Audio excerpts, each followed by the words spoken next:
حضرت امام حسین تشریف لائے، بچوں سمیت آئے۔ حور بن یزید ایک شخص تھا، حور بن یزید نام یاد رکھنا۔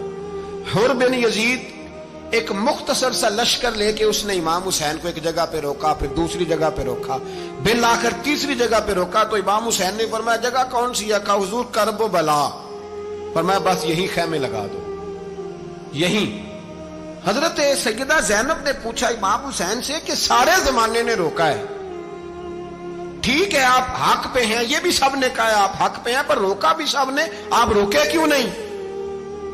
تو ابن کثیر اور ابن اسیر لکھتے ہیں کہ امام حسین رو پڑے، کہنے لگے بہن میں رک جاتا پر میں نے رات کو نانا مصطفیٰ کو خواب میں دیکھا ہے۔ تو حضور نے فرمایا حسین اگر آج یہ رواج پڑ گیا نا یزید جیسے لوگوں کا تو قیامت تک پڑا رہے گا، پھر لوگ کہیں گے کوئی نکلا نہیں تھا تو ہمیں بھی نکلنا، پھر لوگ ظالموں کے سامنے گردنیں جھکانے کے عادی ہو جائیں۔